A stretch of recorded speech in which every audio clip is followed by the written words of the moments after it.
Hello, everybody, and welcome into this OKPreps exclusive here as we get ready for the 2019 Class A State Championship game taking place on Saturday afternoon at 1 o'clock in Edmond at UCO's Wantland Stadium. It features Cashion, it features Ringling, and we're going to get you set over the course of this preview. We're going to break down the matchup, take a look at how both teams got here. We're going to take a look at some of the storylines to follow. We're going to hear from both head coaches in the matchup as well as give you some players to watch. And then, of course, we'll make our final championship prediction before we get you ready for the state championship game on Saturday afternoon. But before we dive into all that, we want to remind you to subscribe to our YouTube channel. If you haven't done so already, just go to youtube.com/OKPreps to subscribe and get all of our video content before we even publish it to OKPreps.com. And then also for the podcast fans out there, if you're listening to us, we appreciate that. If you would rather listen to the preview, you can do so. You have that option as well. Just visit iTunes or Apple Podcasts and search OKPreps and hit subscribe as well to get all of our podcast content. And when you do that, you'll get not only all of our championship previews, but all of our championship recaps as well as on YouTube, all of our video content. We have all the highlights from the last championship games from 6A all the way to 3A. So when you do that, you get all of our video content as well. Just go to youtube.com/OKPreps to hit subscribe. And then as always, be sure to like us on Facebook and follow us on Twitter at OKPrepsTV. And then you can always go to OKPreps.com for all the latest in high school sports across the state of Oklahoma. But this is the Class A State Championship preview. It's time to break down the matchup between Cashion and Ringling.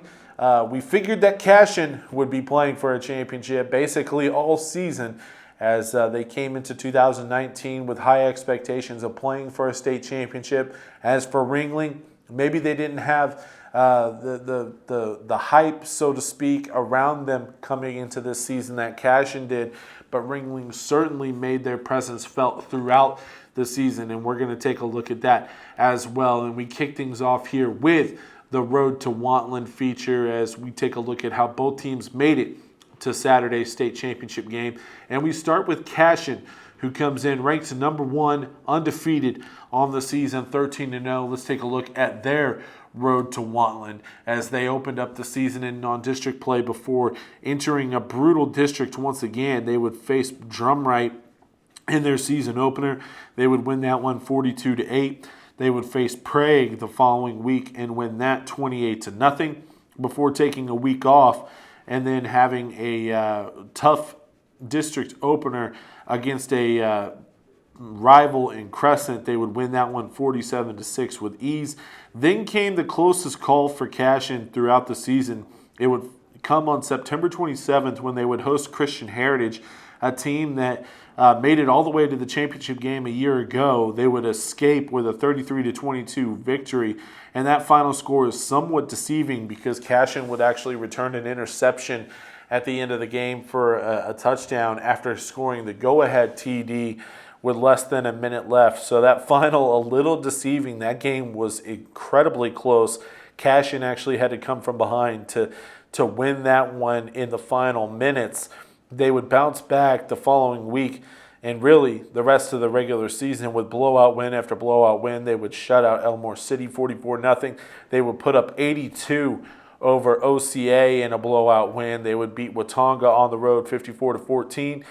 They would face Crossings Christian and come away with a 20-point victory. And then came the showdown in Week 10 against Minco. Minco was undefeated as well.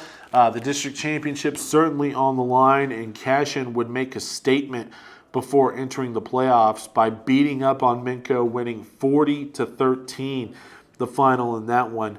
They would open up the playoffs against Rush Springs. Another shutout for Cashion. They would beat Texoma 45-6 the following week. And then came tests against Barnsdall and Pawnee in the quarterfinal and semifinal rounds. They would pass with flying colors, winning 28-6.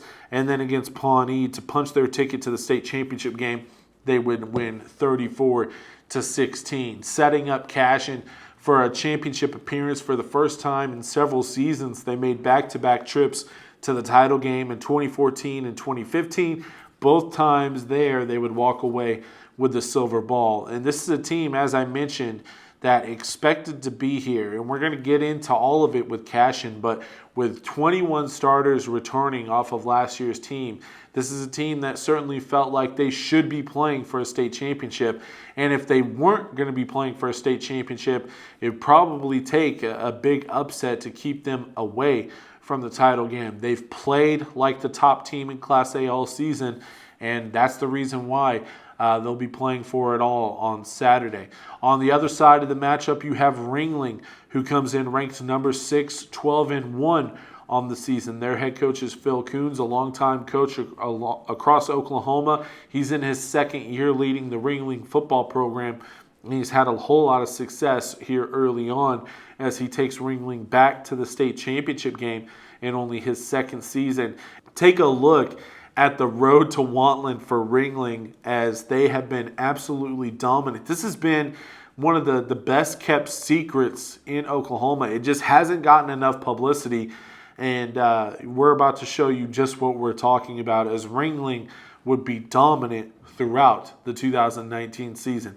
It actually opened up, though, with a tough game for Ringling in the opener. They would face Mangum, and they would lose. That would be their only loss this season, 22-20. They would lose to Mangum on the road. After that, they wouldn't lose again, and in fact, their defense specifically was absolutely dominant. There you see the scores. They would beat Dixon. They would beat Marietta, and the Marietta victory would be the first of 9 consecutive shutouts for the Ringling defense. They would shut out Walters. They would shut out Healdton. They would shut out Dibble. They would shut out Rush Springs and Elmore City.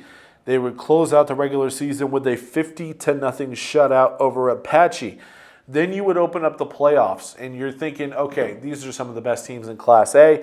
If you make the playoffs, you're a good football team. You're going to be able to at least score some points. Ringling would then have 2 more shutouts. They would shut out Watonga in the first round. They would shut out Frederick in the second round. And then came quarterfinal matchup against Pawhuska, along with a semifinal clash against Rejoice Christian. Now, Pawhuska and Rejoice both would end up scoring points, but both would walk away with losses as they were held to season lows in the point category, as Ringling, their string of shutouts would end at 9 consecutive shutouts. And now, look, we would have to go do a lot of research in a very short amount of time to try to find out when the last time a team had 9 consecutive shutouts. Maybe it's never happened in Oklahoma high school football. I got to think that it probably happened way back in the day. But here recently, we can't think of anything that compares to what Ringling has been able to do defensively all season long. That streak would finally come to a close against Pawhuska, but the one thing that would remain the same is Ringling would come out on top in the winners column with a victory over a very good Pawhuska team. They would back that up in the semifinal against Rejoice Christian and once again walk away with a tough victory. They would give up some points in that one as well. And they're going to give up points on Saturday. You know, we have a conversation with Coach Koons, and he mentioned to his kids throughout the season, he's like, look, we're not gonna shut out everybody on our schedule, and they're gonna give up points on Saturday as well. But what they've done defensively this season is, without a doubt, in my opinion, one of the best stories in high school football across Oklahoma. I mean, 9 consecutive shutouts. You can accidentally give up a touchdown. You can accidentally give up a field goal. I mean, you think about all the things that have to come together for you to shut out a team just on any given Friday night, and for them to do it for 9 consecutive opponents stretching over the course of about 2.5 months. So impressive, and that's a good reason why they're playing for a gold ball on Saturday afternoon. Let's give you some storylines to follow before we hear from both head coaches in the matchup. And we're going to start with, without a doubt, the matchup of the game. We mentioned how stout that Ringling defense is, shutout after shutout. Let's find out just how good they are. They're facing arguably one of the top offenses, one of the most balanced offenses in Class A football in Cashion. Rejoice Christian was a good test for Ringling last week, but Cashion, their offense, they can absolutely light it up. Throwing the ball, running the ball. It's going to be an interesting matchup to watch as who wins out, Ringling's defense or Cashion's offense. Cashion hasn't been slowed down all season long. However, Ringling has faced teams similar, as far as the last couple of weeks. They faced other teams that hadn't been slowed down before they faced the Ringling defense. So can the Blue Devils continue their dominance on the defensive side of the ball, or will Cashion be the first team in nearly all season? They did have that one loss to Mangum back in week 1. Can Cashion be the first team since Mangum to put a dent into this Ringling defense? We'll find out on Saturday afternoon, but that's without a doubt the matchup to watch in this game. Kind of similar to that one is our next storyline. It's going to be the team that avoids the turnovers and avoids the short possessions. 3 and outs in a game like this could end up being like a turnover in a game where Ringling, they want to lean on their defense. They want to dominate on the defensive side of the ball. And on offense, they want to run it. They want to control the clock. They want to control time of possession. And so if you have a turnover here or a turnover there and you put your defense back on the field, if you're Ringling, then you're opening yourself up for danger. And if you're Cashion, you want to avoid those 3 and outs. You want to avoid turning the ball over because who knows when you're going to get the ball back. So a 3 and out in a game like this is as bad as a turnover because you're not able to get your offense into a rhythm. You're not able to get into a flow offensively. And more importantly, you're giving the ball back to a team that just wants to eat it up. And so it's going to be interesting to see who wins the time of possession battle, who can avoid turnovers and those short possessions and end up with the ball and control the tempo of the football game. And then finally, it's really key for both teams who can play all 48 minutes. And I know that seems simple. Like, look, you're playing the final game of the season. You're going to leave it all out there. But it's going to be interesting to see with 2 teams that have been so dominant all year. Ringling, we showed you all the shutout victories. For Cashion, they've been just as dominant. They haven't been shutting out everybody, but they have some shutouts. They have some games where they only gave up single digits. Both of these teams, the majority of the games this year, they haven't had to play all 48 minutes. They're going to have to play all 48 minutes on Saturday. The winner of this game is going to have to play all 48 minutes. So who is ready for that? Who's going to be ready to play all 4 quarters? It's going to be, without a doubt, something to watch as we head into the championship game. Now, having said all that, let's continue this Class A state championship preview with both head coaches before we continue to some of the player to watch features, and then we'll wrap it up by making our championship predictions. But we're going to give you both head coaches now. We had the privilege of sitting down with both head coaches as they prepare for this week's state championship game. We start in Cashion with their head coach Lynn Shackelford. We'll go directly to Ringling after that with their head coach Phil Koons. But we kick things off here in our 2A preview, in our Class A preview with Cashion head coach Lynn Shackelford as he tries to lead the Wildcats to that elusive state championship right here on the Class A state title preview on OKPreps. And we kick off our coaches' conversations here in the Class A championship preview here at Cashion High School as I sit down with Cashion head coach Lynn Shackelford. Coach, first off, you came into this season with the expectation of being here, with everybody that was coming back from last year's team. You've had the journey now. You're 1 game away from a state championship. Just talk about the road that it's taken to get to Wantland Stadium. Well, football is such a long season.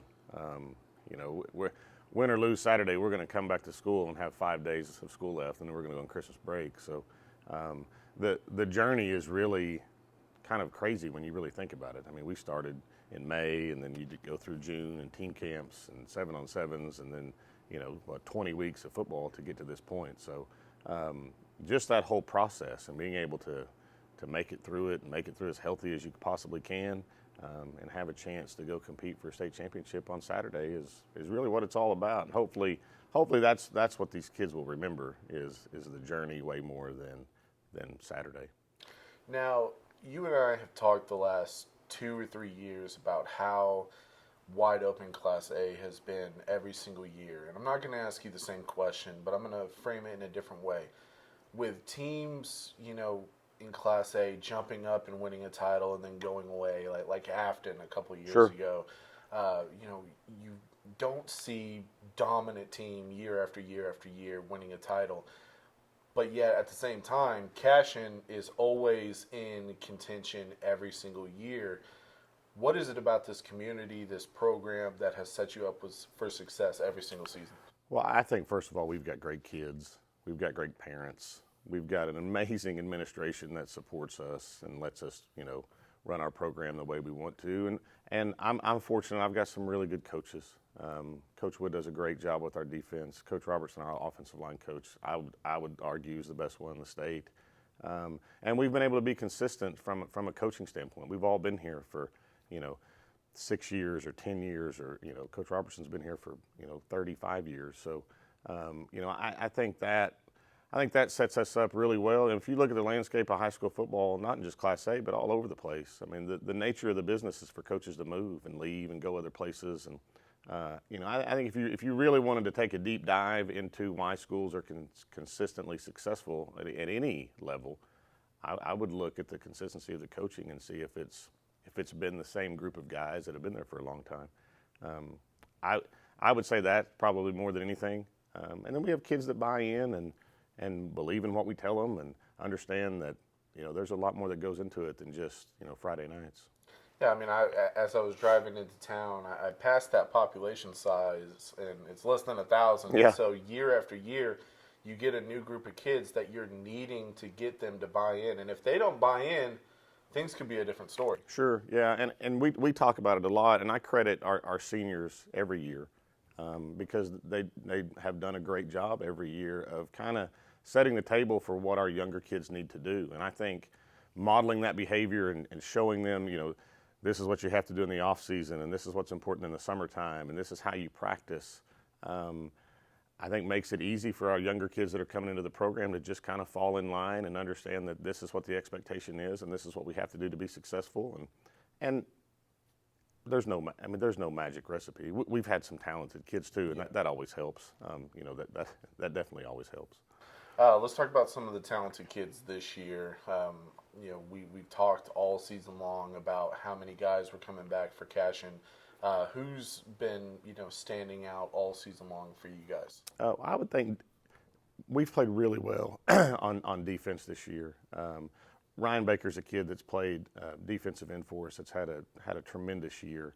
Caden Harrell plays linebacker for us, who's actually kind of been a little banged up the last couple of weeks and battling through that. Has played really well at linebacker for us. I mean, the list is long. Colton Ogletree plays defensive end for us, is really good. Gunnar Simpson plays on the interior line for us, is really good. Those guys have all played really well.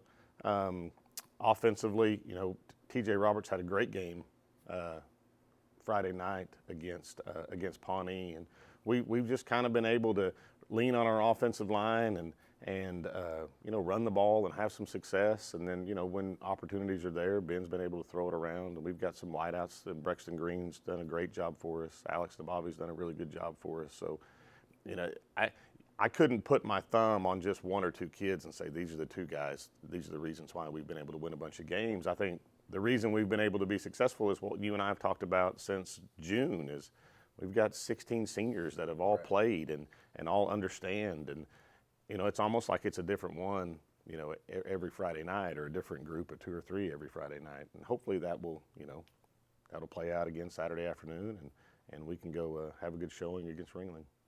And, before we get to Ringling, one of the things, like you said, we've talked about it, since this summer and how many guys were coming back. The expectations were, basically championship or bust with how many starters were returning. How have your kids handled that this season? I think they've done a really good job, and I've talked about this a lot. I think this group of guys this year has really kind of been focused on every Friday night and not really looked ahead. If they haven't verbalized that to us, and we haven't heard it.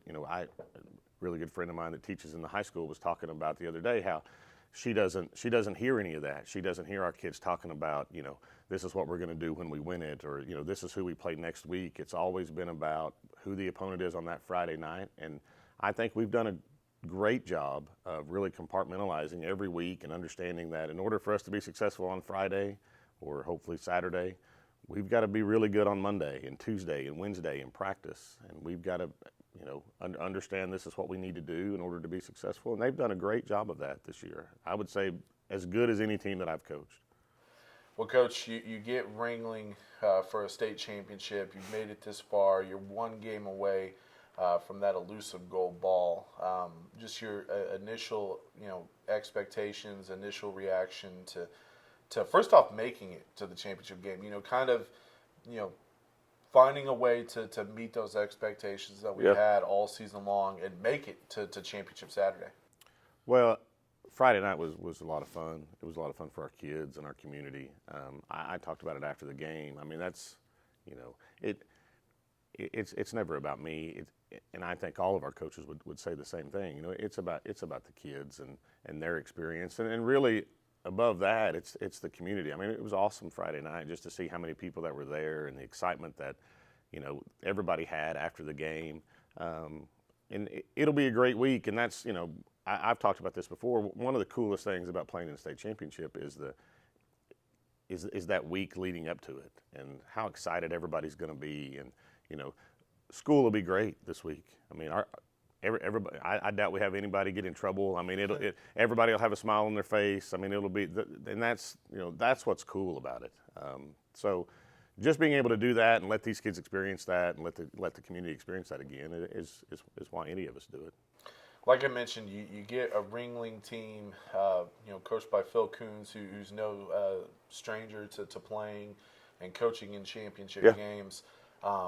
The first thing that pops out to me is that defense. I mean, the run that they had from September to November. Yeah. They didn't give up a single point they didn't give up. How do you attack them?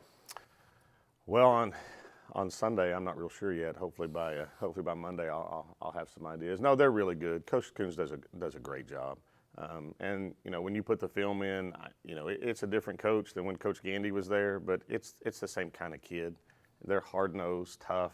They fly to the football. They tackle really, really well. They've got a really good scheme. So we'll have our hands full for sure. It'll be a war Saturday afternoon, and our kids will have to, be ready to go into a fist fight again. We talked about it last week when we played Pawnee, who's really similar to Ringling offensively. I mean, it's 3 yards in a cloud of dust, and make it a fight for 4 quarters and see who can withstand that. So, we'll put a plan together that we think will, help us give us a chance to win, and hopefully our kids will execute it, and we'll find out who's better on Saturday. You're a great coach, but also you're a great fan of high school football in Oklahoma. You're no stranger to looking out and seeing what else is going on across the state. At what point this year did you see what Ringling was doing? Because I think it was probably into October when I kept saying, I'm like, man, is that another shutout? I think that's 4 now. I mean, at what point did you think to yourself, this Ringling team could be a problem? Well, I think any Ringling team can be a problem. I mean, they've been a problem for, 25 or 30 years in Class A football. So, you can go into it every year and you can kind of put a star by 4 or 5 schools that, are probably going to be pretty good just because of the tradition that they have and the coaching that they have. And then you can, look around and see if somebody's got, Will Amos on their team and figure out they're probably going to be pretty good too. But, to be honest with you, I didn't watch one snap of Ringling football until Saturday morning. So I knew they were good. I knew defensively they were playing really, really well. But I try to model the same thing to our kids. I really try to look at who are we going to play on Friday and what do we got to do to win. And like I said, Ringling's had a great run. Coach Koons does a really good job. So I'm sure it'll be one heck of a ball game. Does it feel like it's going to be kind of a contrast of styles when it comes to what they do? You mentioned 3 yards in a cloud of dust, played tough defense, tackle extremely well, and then you guys are kind of known for throwing the ball a little bit, putting up a lot of points every single week. I mean, how do you see this game playing out? Because it seems like it's a contrasted styles, a high-scoring Cashion attack against a really good Ringling defense. Yeah, I think our reputation is kind of a little bit different than who we are this year. We've done a really good job of being able to run the football. I would venture to say they're probably going to make us try to have to throw it. And we've traditionally been okay at doing that. So, if that's what we have to do in order to try to be successful on Friday, then I don't have any problem doing that. But yeah, I think we're as well equipped this year to handle the 3-yard in a cloud of dust as we've been since I've been here. Defensively, we've played really, really well. Now they may walk in Saturday afternoon and make me a liar, but and if they do, hats off to them. But I think if our kids can play as well as we've played up to this point, then I think we got as good a shot as anybody Saturday. All right, final question. It's an easy one for me to ask. What's going to give you guys the biggest edge to potentially raising, like I've mentioned, that elusive goal ball? You've been close. You've been knocking on the door. What happens where you finally get it done Saturday? I think we just have to play the way we've played. I think defensively we're going to have to play really, really well again. They're good. Their running back looks like a junior in college. So we'll have our hands full trying to get to them and try to get them on the ground. And it'll be no different than any. If you went and watched any of the games yesterday, it's the same thing. Don't beat yourself. Line up right, tackle, don't turn the football over. Try to win the special teams battle. It's going to be it'll be a 4-quarter football game, and probably who makes the least amount of mistakes will probably be the one that raises the goal ball. It's usually how it works. Coach, thank you so much for sitting down with me today. Yeah, no problem. Congratulations on getting here, and I'm looking forward to it. It should be a great one on Saturday afternoon in Edmond at Wantland Stadium. Coach, so thanks again for your time, and good luck Saturday. You bet. Thanks, man. It should be a lot of fun. He's Lynn Shackelford. I'm Michael Knight, and now we're going to throw it down southeast, way down south, to Ringling, Oklahoma, where I sit down with their head coach, Phil Koons, as we continue our Class A state championship preview here on OKPreps. And we continue our Class A state championship preview here down in southern Oklahoma in beautiful Ringling, here at Ringling High School with their head coach, Phil Koons. Coach, first off, you're no stranger to championship games. You've brought programs to the title before. Talk about taking this team, this program that, even before you took over had so much tradition, so much success in the past. Talk about being able to bring them back to the championship game this year.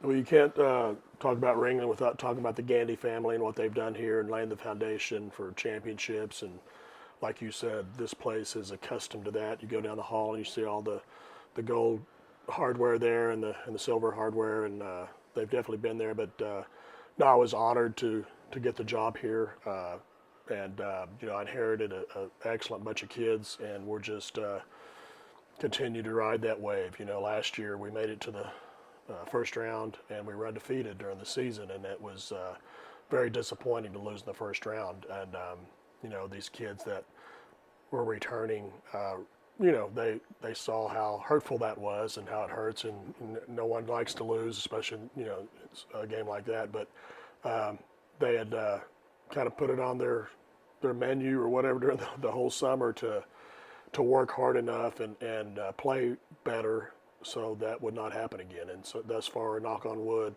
we're still advancing and advanced all the way thus far. One of the things that we just got done talking with Coach Shackelford at Cashion about is Class A.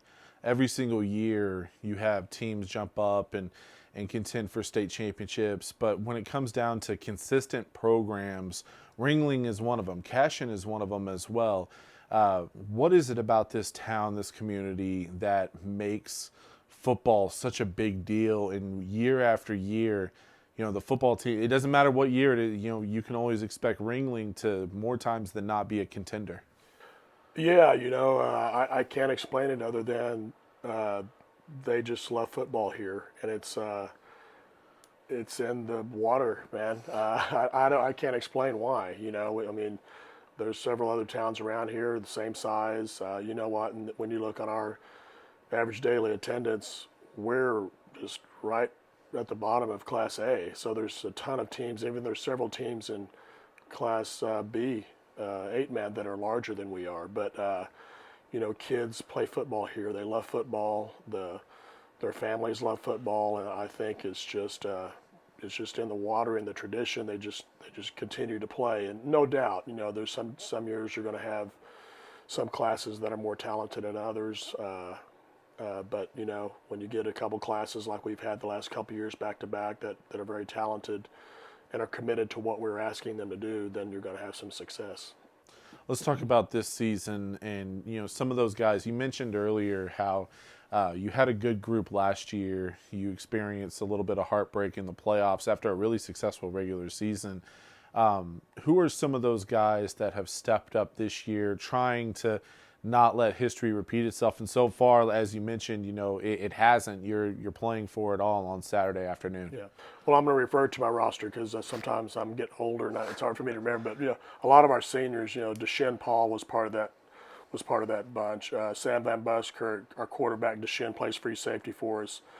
Sam's our quarterback, and he does a great job. And me coming in, we expected him, and our quarterbacks always, that I've always coached, to audible a lot. And sometimes you have to become an actor, and you have to change your voice and your tone, and you have to say and pronounce words faster and clearer. And he's a bright guy and is always able to do that. And, I've coached my sons, 3 of my sons in the past, and they always knew it because they were always around it, and it was just automatic. But he was one of a Drake Stapleton, another senior, Max Stewart, whose brother was on our team last year, a great player.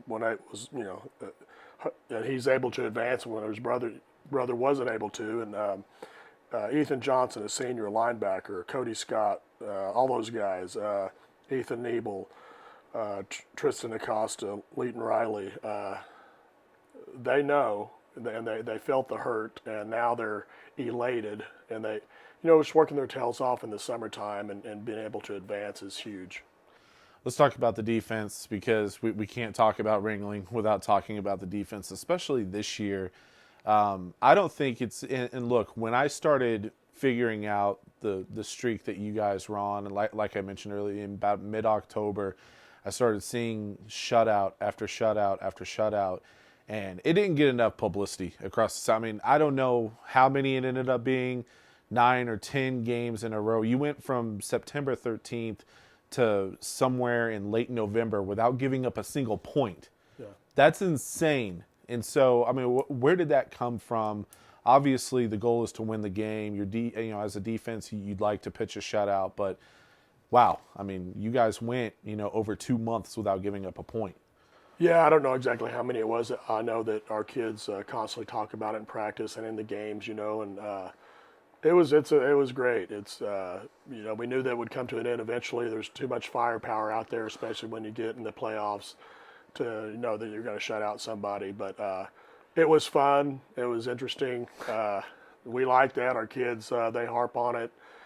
We do emphasize defense here and running the football. It's just old school smash mouth stuff, and we think that our offense has as much to do with that as our defense. When we get the ball, just these last few teams we've played are just so dynamic and so explosive.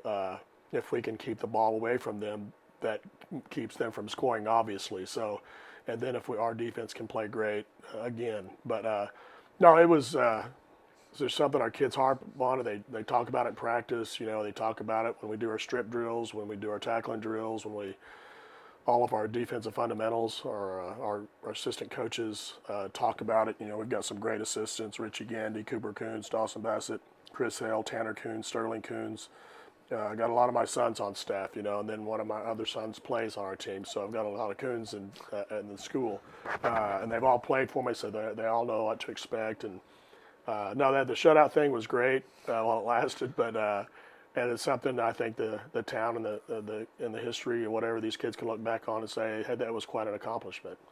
I mean, what was that moment like when you finally, I mean, as you mentioned, you knew it was going to come to an end. You weren't going to be able to go through the entire playoff run with shutout after shutout.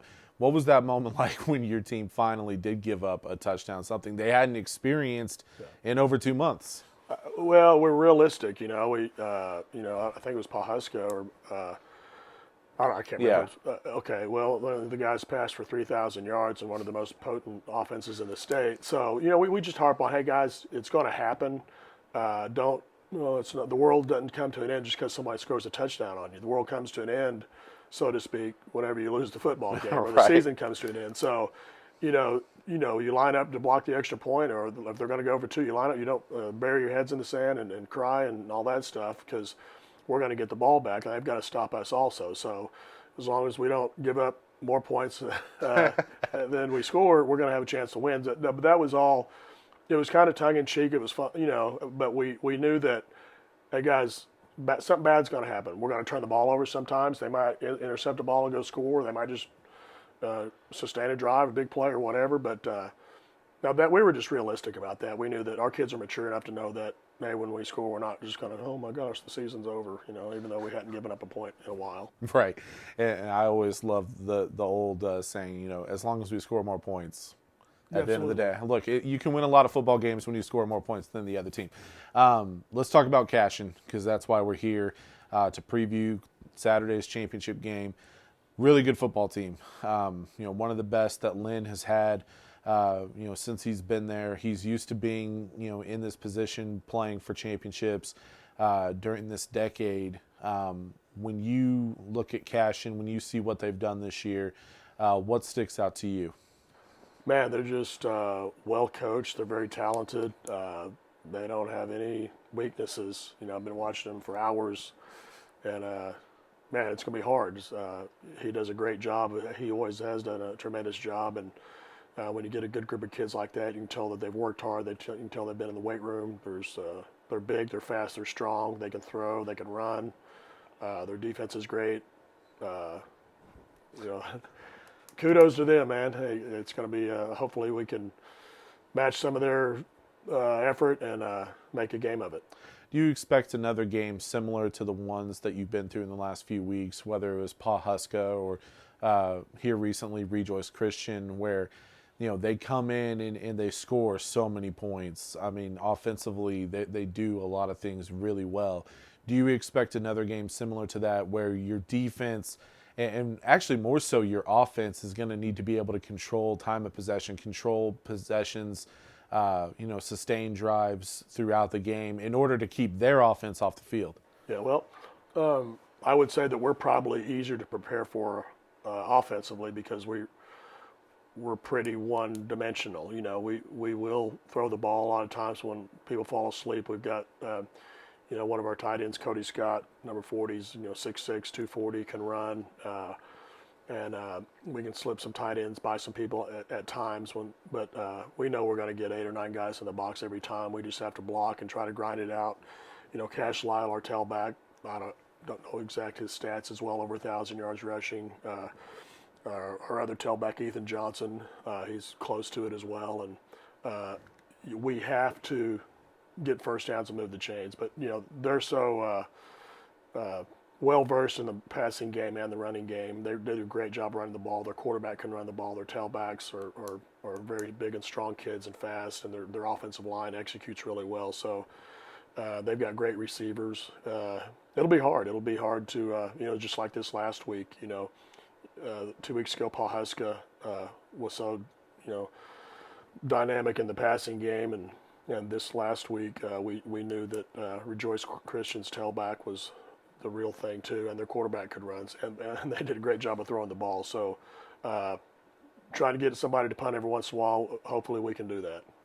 You, as I mentioned, you're no stranger to being in this position as a coach. You've been around for a while now, and you've won championships. You've taken teams to title games. You know what a championship team looks like. In your opinion, when you look at your ball club this season, are you a championship football team? Yeah, it doesn't mean we're going to win the championship, but I really do think that we have, these kids are really fun to coach, and they're a family. You know, they're not a bunch of individuals who beat themselves on the chest and say me, I. They really don't care who gets the credit. You know, as long as we get the W, it's not our kids. They don't care who has the stats. All they care is about winning, and you know, they're the type of kids that you can't run them out of the field house. They love to hang around after the practice, even when we go through drudgery and the hard workouts. I think they love each other, and they love their team, you know, and that's a special. And the teams that I've coached, you know, and some of them that haven't won championships were, you know, family type guys too. But that's what I see is these kids have always believed. You know, we weren't even ranked, I don't think, and I don't really look at rankings sometimes when I'm watching the news. I think I saw one time where Ringling has finally broken into the top 10. You know, well into the season. You know, Right. You know, and those other schools were always up there. But I knew in my heart that we had the chemistry, I thought, to be a top contender. Now, finally, it's our final question with every coach here. When you look at Cashion, when you look at this matchup on Saturday afternoon, you're playing for a gold ball in Edmond, Oklahoma. It's going to be a good day of football. What has to happen for Ringling to bring we mentioned all the hardware here in the hallways here at Ringling High School. What has to happen on Saturday for you guys to bring another gold ball here to Ringling? Oh, gosh, it has to be Ringling football, man. We've got to be able to move the chains. We've got to play great defense. We can't give up big plays. It's some of the old cliches. You know, it's about field position, turnovers. That's it. I mean, we don't have anything magic. We can't turn the ball over. We can't allow them to have big plays. And we got to just do our jobs. And we even have to learn from this last film against Rejoice of playing even better defense than we played. Coach, thank you so much for sitting down with me today. Congratulations on making it there and looking forward to this game on Saturday. All right, appreciate your coverage. He's Phil Koons. I'm Michael Knight. We're going to throw it back to our studio now as we continue our Class A championship preview with some players to watch for both teams here on our Class A state title preview on OKPreps.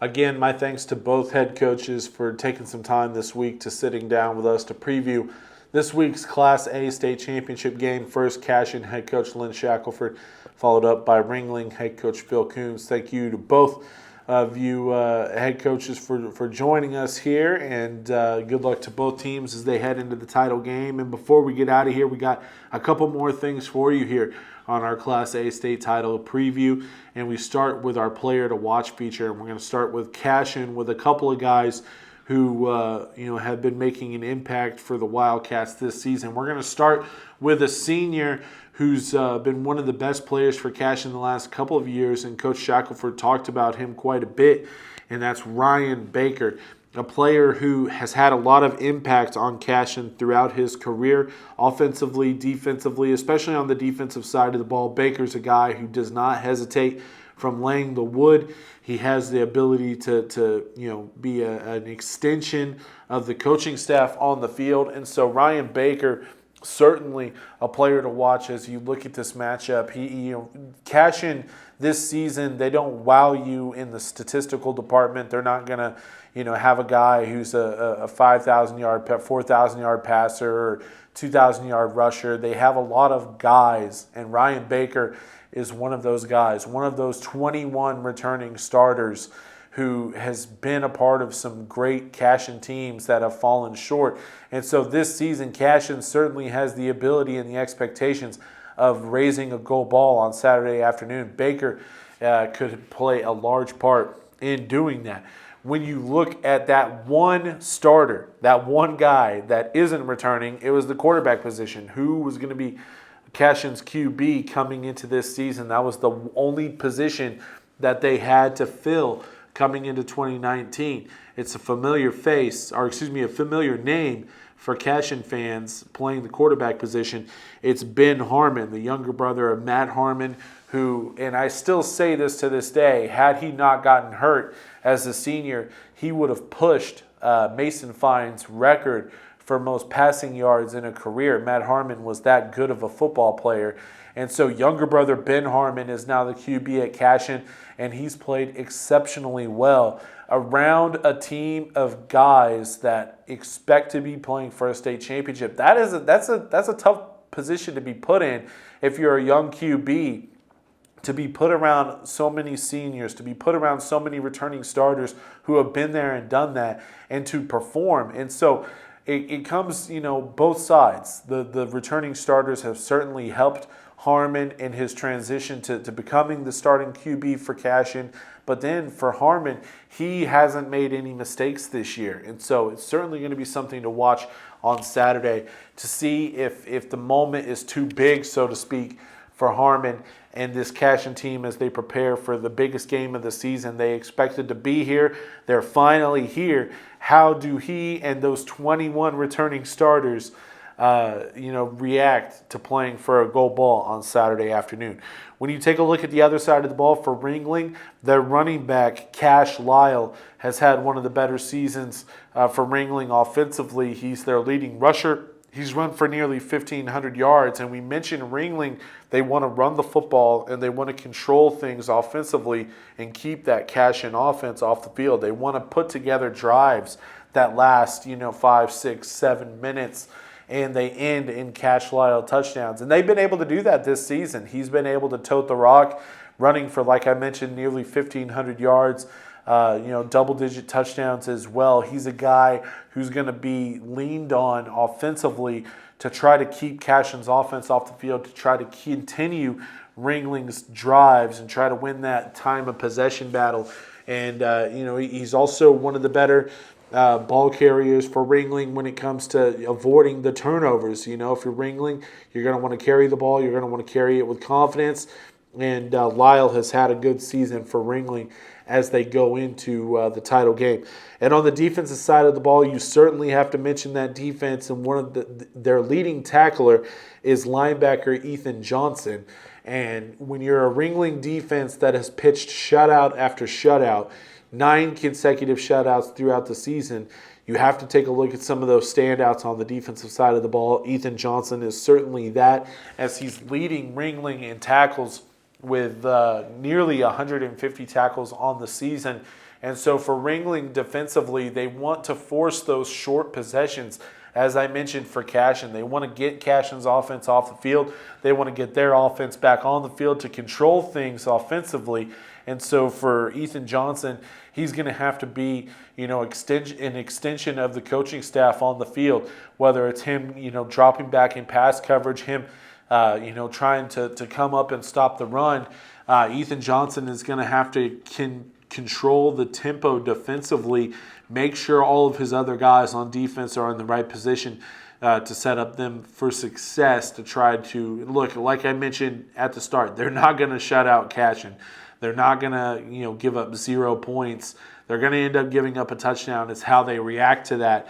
And how they, if they fall into a hole at some point, how do they climb their way out of it and make sure they don't make that hole deeper than it already is.